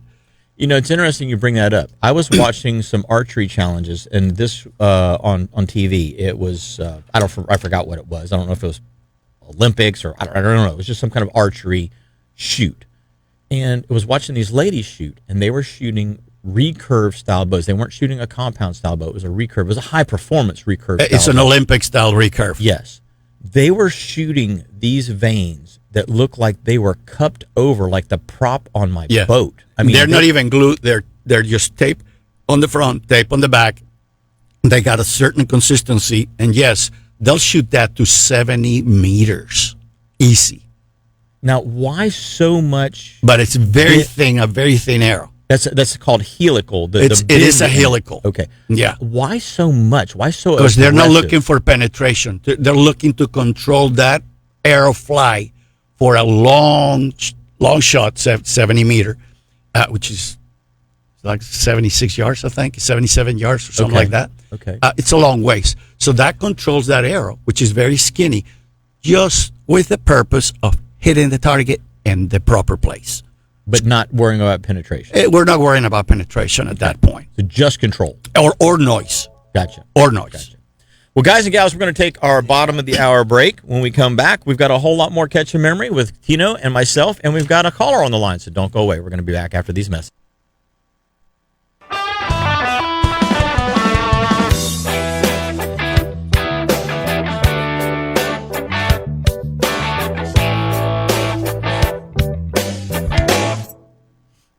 Hey guys, Captain Blair Wiggins here. I'm sure you're aware of the ongoing projects out there that are aimed at restoring seagrass and water quality in the Indian River Lagoon system. Well, here's one that I'm proud to have played a role in getting started, the Indian River Lagoon Clam Restoration Project. I collaborated with Whitney Labs, CCA, the FWC, and many other partners to implement this clam restoration project right here on Florida's East Coast. I would love for every one of you to get involved with this program. Your $20 donation will put 200 clams back into our lagoons. As they grow, these 200 clams will filter over 1 million gallons of lagoon water per year, greatly impacting the health of our local waters. Your contributions are tax deductible, so please help our lagoon by donating $20, $50, $100 or more to this cause. You can make your donation online at IndianRiverClamProject.org/support. Again, that's IndianRiverClamProject.org/support. And on behalf of myself and our waters in the lagoon, we thank you. Sunrise Marina Bait and Tackle Shop. They've been serving Brevard County anglers for over 25 years. Sunrise has all of the gear that you hardcore anglers need for a productive day on the water, and they've got frozen baits like ballyhoo, sardines, squid, and more. Plus, Sunrise Marina has a great selection of live baits, shrimp, pinfish, croakers, mud minnows, fiddler crabs, and a whole lot more. So if you're looking for tackle, rods and reels, boating accessories, fresh-made sandwiches, or your favorite beverages, Sunrise Marina has got everything for you, and you can ice it all down with some bagged or bulk ice at their convenient, trailer boat-friendly drive-thru. Sunrise Marina also stocks some really cool nautical gifts, as well as the performance clothing and casual clothing that anglers like you and me like to wear. Make sure you stop by Sunrise Marina before heading out before your next fishing adventure. They're easy to find right across the street from Grill's Restaurant at 505 Glen Cheek Drive in Port Canaveral.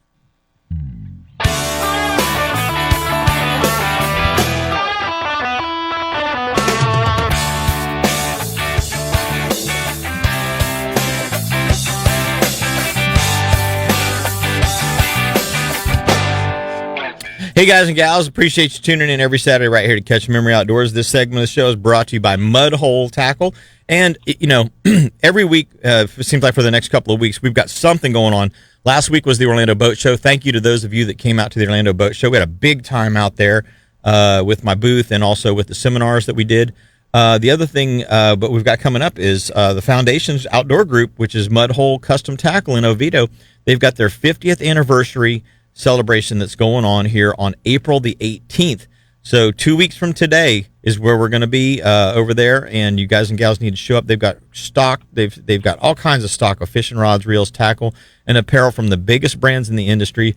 They've obviously got all the custom rods and reels and stuff that you would ever want. Plus, if you want to build your own, that's exactly what they do. They give you all of the all of the components that you need to build that perfect rod for you. So whether you're chasing bass or redfish, or even if you're heading offshore for some kingfish or whatever else, guess what? Mudhole's got it covered for you. So the Mudhole Block Party is going to be in 2 weeks. There's free seminars, giveaways all day long, exclusive event-only deals for when you're there. There's going to be over 40 fishing brands represented there, food trucks, family-friendly atmosphere. We'd love for you guys and gals to come out to Mudhole on the 18th of this month, and I'm going to be there. Rodney Sarah is going to be there as well, my other regular co-host, and a whole bunch of other people. So don't go away from that particular event and think that you didn't get what you needed to get, because they should have everything that you guys and gals should need right there at Mudhole Tackle. We're looking forward to seeing you guys and gals over there in just a couple of weeks. We're going to go to the phone lines right now. We've got Donald on the line. Good morning, Donald. Hey, good morning, Captain Jim. Hope all is well with everyone. So my birthday was a couple of weeks ago, and my friends decided to book a charter, and there was 4 of us on it, and take me out, and got my personal best. I got a 33-inch gag grouper. Of course, I had to throw that back because it's out of season. Caught a bunch of gags. Red grouper that were too short, of course, because they're in season. But got my personal best for a hogfish. So I was very excited to take that home and cook that up. Got some Spanish mackerel, bunch of mangoes, and just an awesome outing. And I appreciate my buddies Brian, Dave, and John. So it was cool. Well, very cool. You had me and Tino at Hogfish. Yeah. We both heard that. We're like, oh, that's what I'm talking about right there now. That's the best. Yeah. So what's interesting, Donald, is that's one of the fish that you can catch on the West Coast that we don't catch a lot of here on the East Coast. Right. Every once in a while you'll get one. But the West Coast around the Tampa area and south seems to have a lot more hogfish.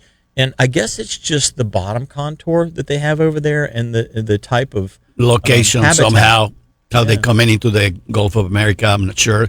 But they have large ones as well, because I know it's a spear fisherman that over there you can go. And actually there's big ones off the shore of South and North Carolina. Really? Yes, All the way sir. that far north? Yes, sir. I don't know Once why. again, it must be right to the proper habitat. that they want. It has to be. But I'm talking 20-pounders, 25-pounders. Wow. Yeah. That's huge. You open the mouth of one of those guys and Looks like an alligator, huh? and Holy and they're dumb as they come when you're down there. But That's they're my the best to my eat. favorite kind of. I want the dumb, hungry one. Give me that one. Sign me up. I'm on that program. Dumb, hungry fish. That's the one I want. Well, Donald, congratulations on that. Sounds like you guys had a big time for your birthday. Yeah, it was incredible, the amount of fish that we were able to take home. Lots of mangoes, and my buddy Brian, he got almost a 40-inch kingfish. Very nice. So that was pretty cool. So we were out there for about 5 hours, and it was just a great day to be out there. We're about maybe 20 miles off of Anclote, off of Tarpon Springs. So really not that far. No. You can still see the power plant from where we were, and so it was just great. The captain knows what he's doing, because it's like, this doesn't look like an area that would hold any fish. And he stops. We did a few stops, and everywhere we went, we caught fish. Even a bunch of Key West grunts. But he said, "Throw those back. We're going to be catching better fish than that." But definitely. So Yeah. Well, very cool. Well, thank you so much for the call this morning, buddy, and happy belated birthday. I appreciate it. Thank you so much. You guys take care. Stay safe and tight lines, everyone. Thanks so much. And you have a great Easter, buddy. You too. Happy Easter. Take care, guys. Bye-bye now. That is so cool. Yeah. It's neat when you can, like, I had a person that I met at the boat show this past week. And she was like, "Man, I really want to go out and catch a shark." And she goes, "But I'm only here for a week, and then I have to go back to Germany." And I said, "Well, I happen to have Friday morning open. That day it opened up. I had a cancellation." I said, "Would you want to try then?" She goes, "Could we catch a shark?" And I was like, "Absolutely." Space Coast area is not considered to be the shark bite capital of the world for no apparent reason. We have plenty of sharks. Yeah. And so she's like, well, if I could just catch one, that would be. So I took her out yesterday morning. In 3 hours, we hooked 11 and landed 9. There's plenty of sharks around. Plenty of sharks. If you want to go shark fishing in the Indian River Lagoon, there are plenty of sharks to be caught right now. And so it's cool whenever you can take a person out and kind of fulfill a dream of theirs. That's awesome. And they don't have sharks in Germany, and so she was like, she was like, this was the coolest thing, Yeah. And she had been all over the world to fish, Italy, and she was telling me the Azores, she caught like a 400-pound yellowfin tuna or something like that. It was a giant tuna she caught in not the Azores, in the Canary Islands. Spain. And just all kinds of different places that she had been, and she had gone and caught some nice bass here in Central Florida. She's like, if I could just catch a shark, and I'm like, hopefully she said Dankeschön. Yes. Well, I got 2 hugs, which she was like so excited. She's like, I just can't thank you enough for making that happen. Outstanding. So it's one of those things where and that's part of the job is watching people get really excited about getting out and catching some fish. And so, and when you can help make that happen, that's always cool. So, Tino, you were talking, there was one other thing that you were just talking about a minute ago. What were we talking about? Well, we were talking about the site a little bit. Yes. This is a driver from Excel. Same people make you release through ball. And they just made it light as it can be, adjustable as it can be. You got first, second, and third axle on this thing. So for long shots, that's kind of a good thing to have. Big deal, because point of impact beyond 50 yards can vary tremendously if that thing is not aligned properly. Now, is this one that free floats as well? This adjust. No, this is not a pendulum. Okay. No, Because I've seen in the past you've had specifically for hunting. From a tree stand. From a tree stand. You really like the pendulum From a blind, style. I'd rather have that. Okay. I can use either one. Take a look. Take a look at that. The pin. Take a look at the pins. Oh, okay. Yeah. I got 3 on one post. On the same post, there's 3 in a line. Not 3 separate coming from the side. They're coming from on one post. Post coming from dead bottom. From the bottom. And what that does is I can keep it on 20 yards. And now I've got, without moving anything, I got 30 and I got 35 in my particular speed. Okay. Some people will have 40, some people have 45. I was gonna say, on my at 60 pounds, which is what I'm pulling, I would maybe be 20, 30, and 40, but you have to shoot it to find out. No, that's actually the 35. I'm still thinking that I'm shooting 60. I gave you the separations that I have with my 60-pound bow. Okay. Yeah. And I'm sorry. And the thing about this, like changing fiber optics on this thing, it is so conducive and easy. So you're just unscrewing it. You have a ring that has the fiber optic in it. And I have 1, I can have 2, and 3 is the max right at the moment. Okay. And now that just makes it to when I'm spot stuck, I don't have to move it until I'm beyond 40, 35. Okay. Because even if it's sighted in to where my last pin hits a 35 with 60 pounds, we're talking this much up, and I'm in 40.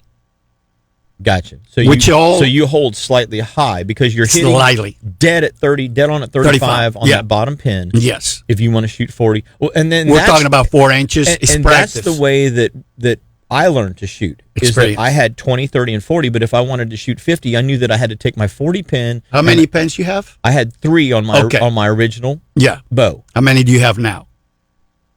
I think it's got 3 as well. 3, okay. Maybe 4. Oh, you have the CB. I have an Apex or something, or a CB. No, CB.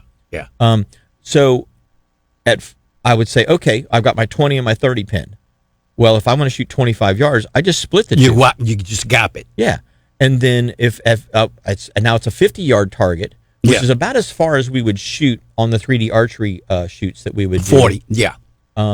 I think the Kempfer Ranch had one that was out there 50. 50 or 50, so. 55. So I had to guess at it. And I'm like, okay, I didn't have my rangefinder. Okay, I did not have a rangefinder at the time. I do now. But it's like, that thing's farther than 40.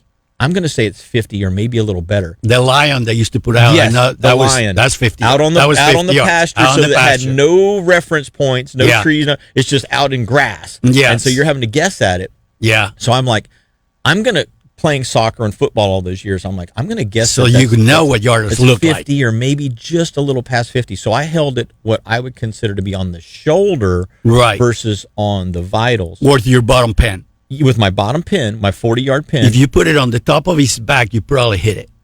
I was pretty darn close. Yeah. Yeah, I was pretty darn close. Yeah. Well, I mean, I hit, I think I got in the 8 ring on it Right. at 50. Not bad. But exactly. Not I'm bad with a at least I hunter didn't set have to up. go chase the arrow somewhere in the grass. Excellent. Absolutely. That's where these sights come in handy. Yeah. Because at that point, it puts you in a different category. You were in the hunter's category. This puts you in a pro category because it's adjustable. But hey, you can do it. And you know, if your tape is properly set up, you're in like You're a good king. out to 100 yards, really, if you want to. You're in for target to What is the whatever farthest- clearance gives you. What is the farthest animal you've ever shot at? 65 yards, a buck in Ohio. 65 yards with a compound bow. Yes, sir. 60 pounds. Yeah. Excellent. Yeah. Now, And as elk, calf elk at 55.7. okay. Now, as far as a foam target, because you do these archery challenges, Yeah. sometimes they're 100 yards. Yeah, I practiced to 130. 130 yards you practiced. Yeah, and that doesn't mean I hit it perfectly every time, but I know that I'm in the target.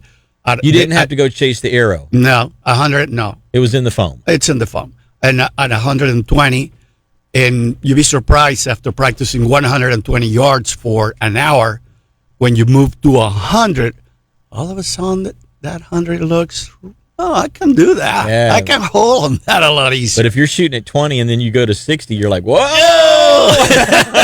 Exactly. Exactly. So, yeah, absolutely.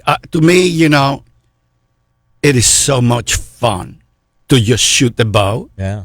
And I tinker all the time with them. As you can see, this arrow, this bow, this poundage.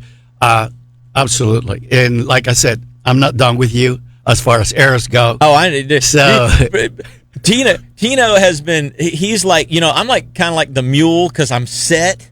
I'm set, right? I know where my bow's shooting. I know where my arrow's hitting. Tino's like, but you could do it better if you just try this. Okay, so he's always. it's just a matter of getting you. You're always encouraging me. Yeah, to come back and push shoot with me more. Push my comfort level, And then you'll become better. and your confidence will shoot out the roof. Yeah. I know that we can, you came to the property, you got your doe, you got your deer. 20 yards? If that. Yeah, I think she was 18 or something. I mean, there's no reason in there that we need But to we're even in shoot tight, it that's farther. in tight woods. It's tight woods, yeah. So, but if that buck is out there and it is calm, cool, and collected at 40 yards and you feel confident, hey, let it have it. That's the one thing that you really have to do is you have to read the animal. Yes. If you don't read that animal properly, 100%. you could very easily miss the animal. And that'll be the best thing that could happen. Yes, or not, because you don't want to hit it. You don't want to hit it. Yeah. You don't want to hit it. You don't want to hit a run because then you just wounded an animal. That's what I was talking about earlier about the ethical. The ethical part is to learn how to group and shoot your bow. Don't worry about the other stuff. Yeah. We can get you set up from the beginning. You just have to shoot it, learn to shoot it properly, and know that where you aim and you look at, that's where it's going to hit. Yeah. Within an inch. Having the confidence. Knowing. That will kill that buck fever until after the shot. Exactly. Well, guys and gals, we've got to take our last break of the day. When we come back, we're going to have the wrap up here with Tino and myself, so don't go away.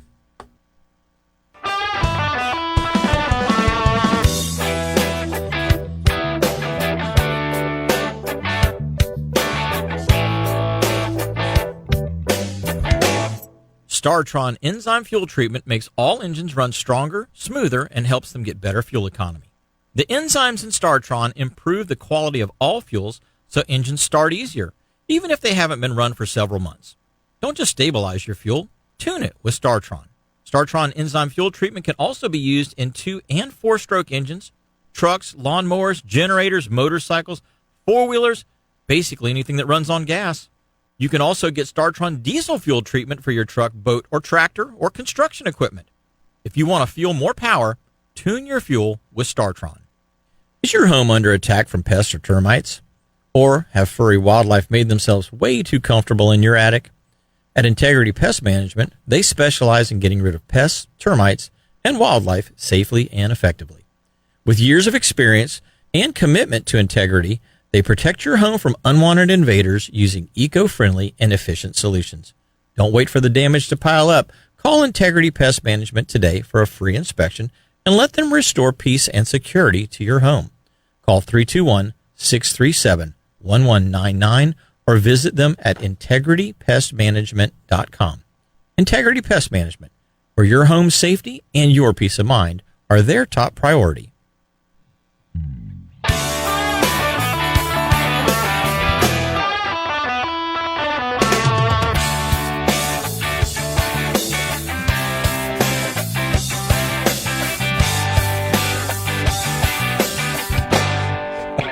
Hey, guys and gals, welcome back. We appreciate you tuning in every Saturday.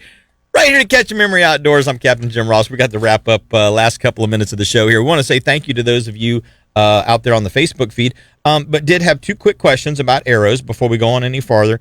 We got one is what arrow do you like to use for a turkey? Okay, so you should be able to use what you are currently using, unless you're going to use a guillotine broadhead. Just the ones you aim for the neck. Aim for the neck and cut the head off. Cut the head off, yeah. I've never came on board with that because he looks ugly. That's going to be a horrible picture. Decapitated turkey. But anyhow, if you use a guillotine, you got to have at least a 4-inch vein to control that broadhead, and it is going to be a 20-yard shot max. Okay. Now, if you're using a whitetail special, which has got an overall cut of about 3 inches, you can use your broadhead, still weighs 100 grain, and the point of it is that you have to shoot that animal. Say it's full strut, looking away from you. You go for the buttocks. The exit hole. The exit hole. Yeah. And that will take care of it. If it's broadside, not strutting, you have to be aiming just above the drum where it meets the wing. That's the spot where you want to hit it, and that should take care of it. So the vitals are very low. Of the leg. Yeah, the drumstick where the wind comes in, your vitals on a turkey are small. Heart is very small, lungs are very small, and they are low. You aim at this where you think broadside would be, and you're hitting nothing but muscle. The chest is muscle. Okay. You're killing it. You're not going to get it. He's going to fly off. It'll fly off. Or it'll run off and you won't find him. So a bobcat will have it. So don't take the shot unless 100% you know you can hit where you aim. And again, guillotine. In that case, they have turkey targets, turkey imprinted targets. Yes. With the vitals printed on it. Yes. I would highly recommend, if you're going to try and shoot a turkey with a bow or a crossbow, to be shooting at only those style targets. And if you're sitting on a blind to do that, practice sitting down and shoot your bow sitting down and do the same thing. With a guillotine, there's another one. There's a little smaller. You can still do the same thing. Flies a little better, but you still have to dedicate. You have to at least try it on a foam target, on a very light foam target, so you don't completely mess it up. And a carbon arrow at that time is better than using anything with aluminum, I think, unless you already know what it does. Okay. And then we had another question from Redneck. Redneck wants to know, what about if you're hunting rabbits? Rabbits, you can use your regular hunting arrow, and I would just use a Euro point. A rabbit is very fragile. Now, the Euro point is the one that's got looks like little springs and yes, like that kind for a small game. That's what it is. It's for small game broadhead. You can use your head, not necessarily broadhead. Yeah, but you can use a broadhead. But like anything, you still want to hit it right behind the shoulder. Mm-hmm. And I've taken rabbit with my regular broadhead in Alabama. Pretty nice rabbits. And I'm one that loves to eat rabbit. My father used to cook that at the camp, and we take 2 or 3 of them. I even learned how to clean them real quick and everything else. You know, you open the back, you peel them off, you shake them, the guts go out, boom. Then you cut your And feet, you're your pretty head, much and you're done, done. huh? Yes, and excellent stew. So yes, just Can you braised rabbit or grilled rabbit? we didn't grill it. We made a stew out of it. Stew out of it. Okay. Yeah, onion, tomato, Kinda like a garlic. squirrel. Yes, except there's going to be a lot better, a lot Rabbit's more better than tender. squirrel. Oh, way better, Okay. way better. Is there a specific type of rabbit? Well, I mean, there's like jackrabbits, and then there's cottontail rabbits, and then there's marsh rabbits. the marsh rabbit I've never had. So, marsh to me seems like this. It's like eating a bluebill. I think. Not as good. Well, that's what I'm thinking. I haven't done it. Oh, okay. I'm just guessing because it's in the marsh, and it is in that environment. I think a more of a land rabbit a cottontail is going to be better tasting rabbit.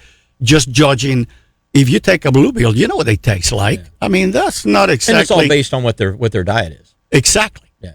Exactly. That's bluebills taste kind of fishy because they eat a lot of. Yeah. You know. They're not eating vegetation. No. Gotcha. Where you take a teal, oh my God, I love a teal versus a bluebill. Gotcha. Yeah. Well, I tell you, there's a lot to. I wish we had a whole nother hour, but we don't, unfortunately. We got like 3 minutes. So we've talked a lot about hunting today. You and I need to go catch some fish, okay? So I know. I'm sorry I've been so busy. I know you tried to. Back down, yeah. I'm going to give you another call, and we got to get out and do some fishing. You, me, Robin, and Cheryl, we're going to go catch some fish. Sunday's the only days I got off, buddy. Well, maybe we'll do it on a Sunday afternoon or something. Okay. Because I got to go see my favorite pastor at church before. Yes. Before. And that's fine. That's fine. Yeah. But here's why. Triple tail are here right now. When the winds calm down, I'm going to be back out chasing those. There's still some cobia around. They're between Canaveral and Ponce Inlet right now. So there's still cobia to be had. This past week, the snook bite and the big trout, I made a post earlier in the week about, hey, the big trout are starting to show up. We got some really nice, we didn't get some giants, but we got some really nice trout this week fishing between Melbourne and Wabasso in that portion of the Indian River. Yes. And also snook. We had snook to like 35, 36 inches. Nice. So there's some good quality fishing right now. You don't have to go offshore. You can't go offshore in many cases. It's just too rough. But it doesn't mean you can't go fishing and still have a successful day. Yeah. The water's back up. I'm running a bay boat. A lot of customers out there running bay boats and center consoles. You can trolling motor up to the edge of the bank, where these fish are living underneath the mangroves. Pitch your mullet up there, pitch your croaker up there. We even got a couple of decent snook on artificials this week. Mainly saltwater assassin, the 5-inch jerk baits. The gold pepper shiner and the native shiner colors seem to work pretty good for us on them. But there's a lot of fishing to be done right now, even with the wind blowing. Huh. So you and I need to get out and do that. That's great. I would love to be able to get you out there. You've allowed me to come do some hunting. Yeah. I need to reciprocate. You don't have to, but I appreciate it for sure. I used to go right there at the inlet before going out in the river as you're going out on the left-hand side, that little flat in there for trout. And I used to catch 9-10 pounders in there, and it was always before 8 o'clock. Yes, early in the morning. And I don't know. I haven't done that in so long. We've got about 30 seconds before we sign off. Is there any last-minute things that you want to talk about? I mean, obviously, it's off-season. It's time for people to get their bows tuned up, get their crossbows tuned up. If you're interested in maybe purchasing a new one, now's the time to do it so that you can get fitted and be shooting that bow and be ready for season when it opens up in a couple of months. Yes. It's going to come before you know it. Yes. God bless everybody. Thanks for having me, man. Appreciate you. Absolutely. And for those of you, that are out there, hey, this is Super Bowl weekend. Yeah. If you're a Christian, this is Super Bowl weekend. Tomorrow is the best day of the entire year.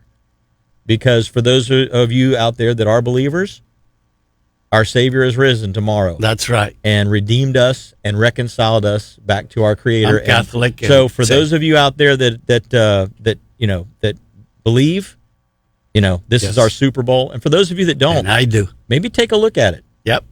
Maybe take a look at it. It might be worth a look. Yeah. So we just You got to believe in something for sure, Yeah, and I think exactly. God is the best thing to believe in. Well, you could go with a lot worse. Yes, yes. Well, guys and gals, we appreciate you tuning in every Saturday here, right to Catch Memory Outdoors. And for those of you out there, have a great Easter this weekend. Be safe and have a fun time on the water or in the woods.